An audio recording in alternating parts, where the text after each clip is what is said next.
I, 19 male, was in a competitive exam period for a degree program. I took a taxi daily to get to the exam center, say for $40. Besides, I was too stressed to risk public transport delays. Classmate, 20 male, took public transport at first. After the first day, he asked if he could join my taxi because he didn't have enough money to take any kind of transport to get back home. I obviously said, offs. Worth noting, we live in the same area, but diff neighborhoods, so I had the driver stop somewhere in the middle, where we both have to walk a kilometer or so to get home. I was happy to oblige. This continued until the final exam. Afterward, while chatting outside the center, I saw him waving at least $30 to another classmate and laughing. I don't know what they were talking about. I jokingly interrupted with, "Oh, I see you got money this time, haha." His face dropped instantly and shoved dollars into his pocket with an awkward giggle. I told him since he got money this time, maybe we can do 50-50 to pay for the taxi. But he refused and kept nagging to just let him ride with me.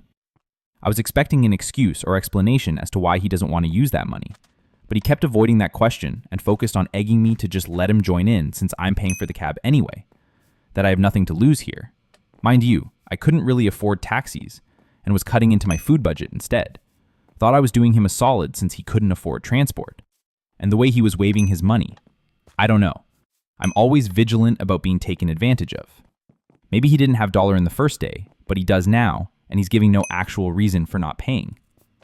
His only argument is, "But you're taking it regardless, just give me a ride." Our other classmates joined in on the guilt tripping, saying I'm being an ass. I was reluctant for a sec, but refused. If I want to do someone a favor, it should be genuine, with no third-party interference. Whole idea just didn't sound fair or right. It's not like he has no other means to go back home. With that money, he could actually pay for the trip 3 times over in public transport. He'll just end up getting home 1.5 hours later.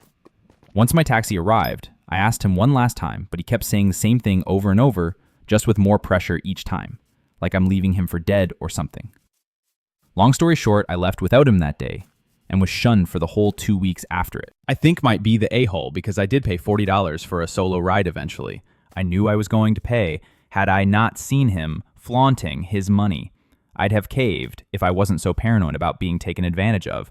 I just hate looking back on things and realize I was boo-boo the fool, especially if that person ends up wronging me one day. Plus the fact he couldn't provide any good reason for his unwillingness to pay, especially that I'll have to walk 1 more kilometer for him when I could just be dropped exactly where my house is. I know it shouldn't be a big deal, but it just didn't sit right with me. Aida,